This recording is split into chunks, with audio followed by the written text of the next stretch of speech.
going to be giving a refresher on the core 4, which of course are the core 4 communication features of Microsoft Teams. And this is to maximize productivity and inclusivity within your organization. And let's review what the core 4 features are. They are chat, video conferencing, screen sharing, and internal file sharing. And these are your internal unified communications tools. If you joined us last year, a little over a year ago, we introduced the core 4 to you, and this is just a refresher on that. If this is a new tool for you, then you definitely want to start using this tool internally and then see how Microsoft Teams works for you and your organization or company. And then from there, decide if you would like to enable external sharing capabilities. Otherwise, we really do recommend you begin internal and see how Teams again works for you. So why use Microsoft Teams? Why make the switch, or why begin using Teams? So again, it is a unified communication and collaboration platform inside Office 365. So if you have Office 365, you have Microsoft Teams, so you want to maximize the tools that you already have at your fingertips. And we want to standardize the practices within your company or organization. We want to get everybody using the same tools for collaboration and communication, make sure that we're checking in with each other on the same platform, and that we're not kind of all over the place in our projects. We definitely want to standardize what platform we are going to be using for collaboration. And again, these core 4 features are basic use. This is just getting started in Teams. Of course, there are many other capabilities of this application, but we're going to get started with the core 4 today. And this is just really beginner stuff in here. So if you're already using it, take this as a refresher, or maybe you will learn something new today. And again, we just want to stress that it is internal only. We're going to be looking at the functions internally, how we are using them internally. And then of course, you'll have the same functionality if you do decide to enable those external features. So let's take a look at Teams. Your 2 views here. Your view on your desktop, which will look like this. If you're already familiar with this image, but if maybe you're not using it on your mobile yet, this is the mobile view, and you'll see that we have the chat here, and we have all of our chat right here. And then of course, this menu at the bottom of your mobile device is just the same menu that you have on the left-hand side of your desktop view. So really the same functionality on both apps. Of course, you get more functionality on your desktop, but if you find yourself in a jam where you need to do something on your mobile, you're definitely almost always going to be capable of doing that, jumping on calls, whatever you need to do. Really great. So the first thing that we want to talk about is showing up in Microsoft Teams. And this is just letting your team know what's going on with you at a glance, or checking in on your team at a glance. And a quick Teams tip is that you want to definitely check your coworker status before collaborating. And this, again, goes hand in hand with showing up. So we want to set our status. Let's talk about our status in Teams, right? So you can check on what your teammate's status or your coworkers by looking at this little circle next to their avatar, and it will be a different color, and that reflects their status. And these are the corresponding statuses with color here. So first we have green, which is available, yellow, away or be right back. We have the solid red circle, which is busy or in a meeting, and then do not disturb, which has a white line across that yellow circle. So a quick little note on these.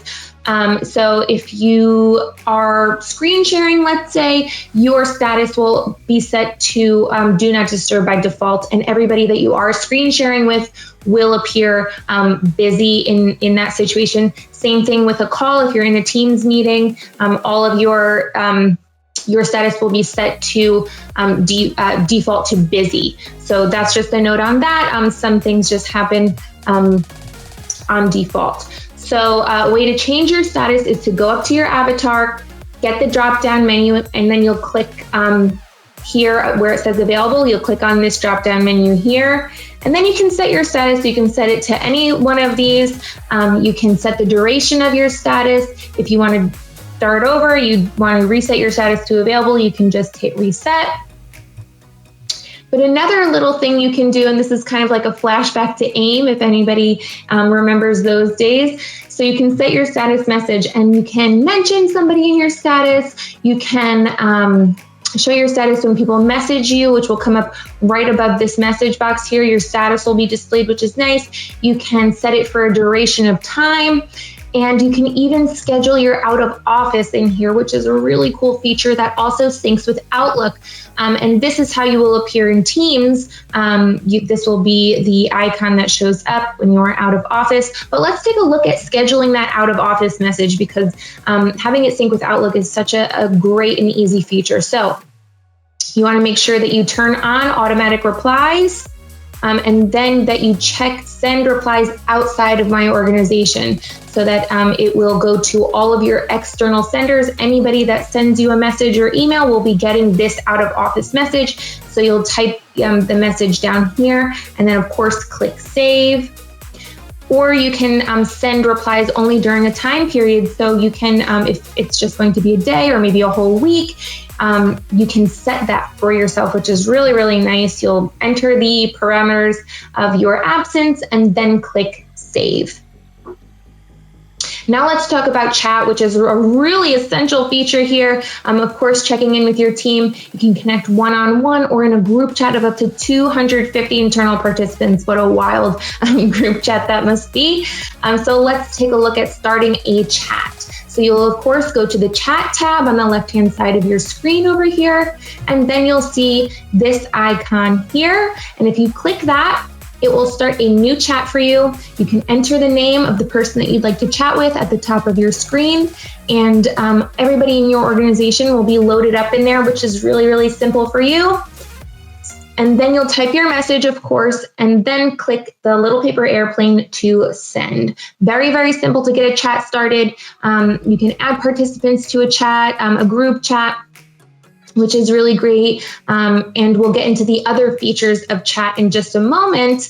But I want to take a second to talk about more than messaging and how to make chat in Teams a fun thing to do. And we're going to first talk about reacting to a message. And to react to a message, you'll hover over the message that you would like to react to. You'll select the icon that you would like to have displayed, and then it will show up in the message bubble. And you can see we have another like down here, which is a great little, got it, just a little confirmation, a great way to do that. And let's take a look at this bar on the bottom down here with some other really fun features. We have, of course, emojis, GIFs, and stickers, which is a great way to kind of liven up a conversation or express emotion. Really, really fun. Father's Day just passed, maybe sending out, a little sticker for Father's Day, things like that, keeping the conversation light in Teams. But something else that you can do here, which is a really, really fun thing, is send praise. And this is like a greeting card almost that you used to have everybody sign in the office. Not everybody can do that anymore. So this is a great way to show gratitude and appreciation to your team. So if you click on praise, you'll see a bunch of badges in here. And you can even create custom badges, which is really fun. And if you'd like to know more about that, you can get in touch with us. We have directions on that, or we can send you a link on how to do that. So you'll select which badge you'd like to send to your team. Here we've selected thank you. You can add a little personalized note, and you'll see it's really like sending a card out. And especially, for people who haven't been able to get into the office, it's a great way to really connect with your team and let them know that you appreciate them. So you'll send this off, they'll get it, they'll get your note, and it's a nice way for everybody to feel close. Okay, let's talk about video conferencing, another essential feature here in Microsoft Teams. You can hold a meeting with up to 300 participants and have a 49-person, a 7x7 grid view. Which we can do a lot with. We'll get to that in a second. And here to start a video conference from the chat, you'll see this icon at the top right-hand side of your screen, a little camcorder. You'll click that, and then you will start an active video conference. So from here, we'll see some settings that you can play around with in here.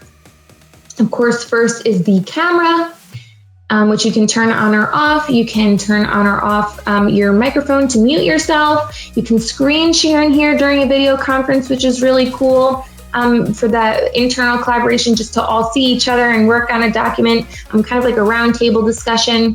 And then you can add participants. If it's maybe you and just someone else, you can bring someone else in. If you need another set of eyes, you can always do that. And of course, the chat feature where someone can just jot down a note for all of you in the video conference to kind of reference, always a great thing to have the chat feature.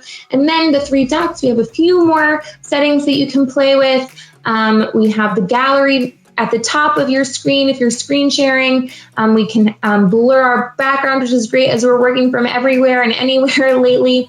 And you can also turn on live captions, which is a great inclusive feature for everybody if you need to have the live captions on. And then to leave the conference, you'll just click leave, and that will end the meeting.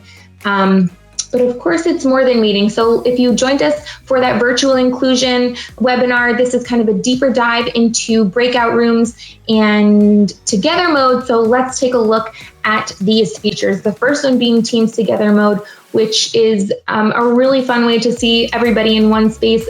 If you haven't been able to get all together in the office, then it's a great way to see everybody next to each other, especially people who may not normally be next to each other. So it's a fun little thing that you guys can do for your next meeting. Just a note that the latest version of Teams must be installed to use Together mode, and we'll talk about how you can see if you do have the latest version. So to enable Together mode, you'll go to the 3 dots next to your avatar, you'll go to the settings, and then you'll want to see if you have this option to turn on new meeting experiences. If you don't have this option, then you may need to install the latest version of Teams. If you do install the latest version of Teams or have the latest version of Teams and you still don't see this option, then it may be something that your admin has to turn on for your organization. And you can either get in touch with F8 or your supervisor to kind of enable this. But if you do have this function and you want to use Together mode, you'll just check on new turn on new meeting experiences to be able to enable Together mode. So once you enable it, from your next meeting, you'll click on those 3 dots that we went through, and then you'll just click on Together mode. So you do need at least 4 people in a meeting to enable Together mode, up to 49 people. And the more the merrier. The more in the room, the better the experience is, the more mixing up you get in your team. So it's a really great, fun way to kind of interact with each other in what looks like one space. And then, of course, more than conferencing is the breakout rooms, which we also went over in virtual inclusion, but we'll go over some settings in here from the admin point of view or from the organizer point of view. And again, we're going to script the meeting for you here. So you're going to start the meeting. And for breakout rooms, you need at least 5 people in the meeting. And that is the host as one person and then 4 attendees to break out into those breakout rooms. So then when you're in the meeting and then maybe halfway or towards the end of your meeting, you want to break out into your breakout rooms, and you'll separate the attendees, and we'll go over if you want to do it randomly or manually. We'll go over those settings in just a minute. And then when you're in your groups, each group will assign a spokesperson and then begin the discussion, which is about 10 to 15 minutes in these breakout rooms. And it's important to assign a spokesperson because once you guys all get back together, those spokespeople will lead the discussion and kind of air your opinions and kind of talk through what you guys talk through in your discussion groups, your breakout rooms. So that's kind of the breakdown of how a breakout room kind of fits into your meeting. And we have different strategies for breakout rooms if you'd like to reach out to us and learn more about how you can use them. But this is what they will look like, very fun. And again, this is from the organizer point of view. So these are how you can play around with breakout rooms. So from a meeting, this icon up here will be how you start the breakout room. So you'll click on that button, and then you'll select if you would like the attendees to be broken up randomly, automatically. It will just assign people to rooms, or if you would like to manually add participants into rooms. So whichever one you would like to do, you'll do that. You'll select how many rooms you'd like, and then you'll hit create rooms. If you'd like to manually assign the breakout rooms, so you'll click manually, and then you will select the people that you would like in the breakout rooms together, and then click assign. and then you will select the room that you would like them to be assigned to. And then you have a few more options in room settings. You can set a time limit for the room. You can, and that's a great way to kind of set a limit on the discussion time to bring everybody back in. You don't have to end the meeting. The breakout rooms, they will just kind of all get back together, which is great. And now we will talk about screen sharing. Just quickly, if you have any questions on those two features, you can definitely get in touch with us and we can walk you through them, or if you need help setting them up.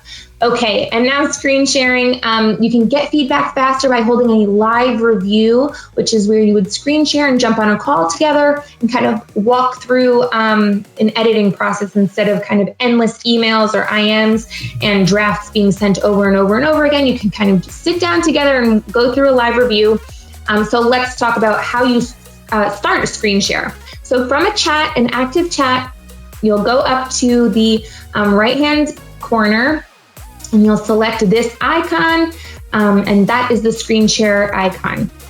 So when you are sharing your screen, you will know you're in an active screen share because a red border, we've just kind of emphasized it here, will appear around your screen to let you know that you are actively presenting. And you'll also see these boxes come up here. And if you'd like to share more of your screen without these in the way, you can unpin it here, or click the minimize here. You can unmute and talk to each other, which is great. You can also give control to the people that you are screen sharing with, and then they would kind of click around with you and edit. And you can select who you'd like to give control to. Again, unmute, which is perfect for kind of talking through it and screen sharing at the same time. And then to stop presenting, you would click the top button, but if you unmute, then you may still be able to hear each other. But if you want to leave the screen share completely, then you'll click leave, and that would just end the screen share and the audio share. And then when you click end, it will take you back to the chat. Sometimes it will ask you to rate how the meeting experience was, sometimes not, but it will take you back to the original chat. So now we're going to show you a quick way that you can split your screen for a live review. And this is what a split screen looks like. So this is an example where we're in a document together about phishing and we're looking for a phishing image. But it's really great if you have a list of edits that you need to go through and then you're looking at the document together. If you don't have the luxury of having two monitors, then this is the next best thing, just splitting your screen. And it's really great for a live review because we get to kind of look side by side at either a before and after, the latest draft of something, or a list of action items for a particular document, right? So to split your screen, first we're going to go through how to do it on Windows. From an active window, you will press and hold the Windows key, and then you'll press the left or right arrow to direct where you would like the window to show. And then your other windows will populate on the opposite side. You'll click which window you'd like to have on the other side of your screen, and then your screen will appear split. And on Mac, it's a similar process. You will click or hover over the full screen green circle at the top left-hand side of your screen. And then a drop-down menu will appear, and you'll select whether you would like the window to go to the left or the right. From that drop-down menu. And then again, the other windows will populate on the opposite side of your screen, and you'll select which one you would like to have appear there, and then your screen again will appear split. So if you have any other questions on that, then you can definitely get in touch with us regarding splitting your screen as well.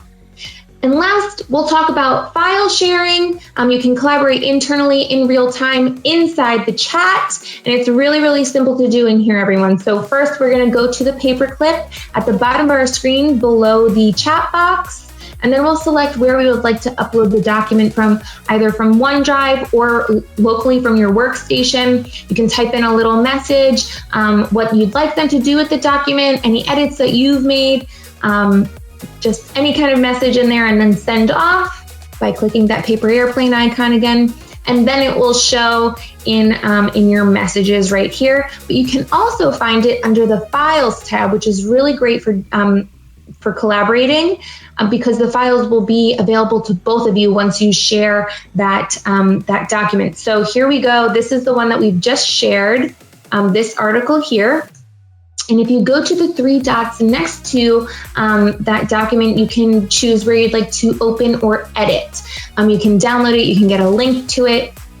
Really, really fun stuff in here. Great for collaborating inside one application. But of course, it's more than file sharing. It is a great way of collaborating, really. So we're gonna go to the Files tab and we're gonna take a little deeper dive into a shared document, what you can do and what you can look at in there. So we'll go to Files, we'll select this document that we've just been working on together, and then we'll click Open. And from here, we're gonna select Edit in Teams. So it will open in Teams, and of course, you always have the option to open in your desktop app if for whatever reason you need more functionality. This is especially true in applications like Excel. Sometimes you just need to open it in the app, and that's okay.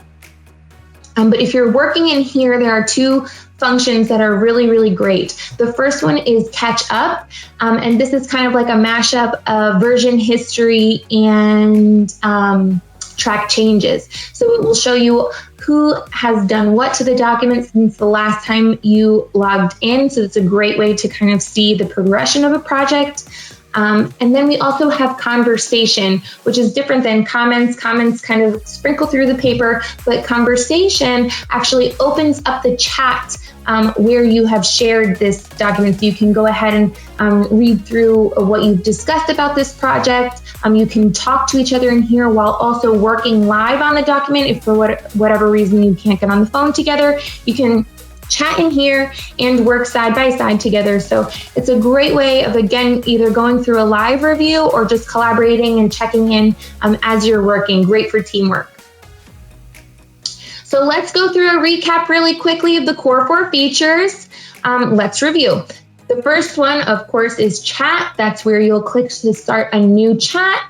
Then we have video conferencing, of course, screen sharing right next to it.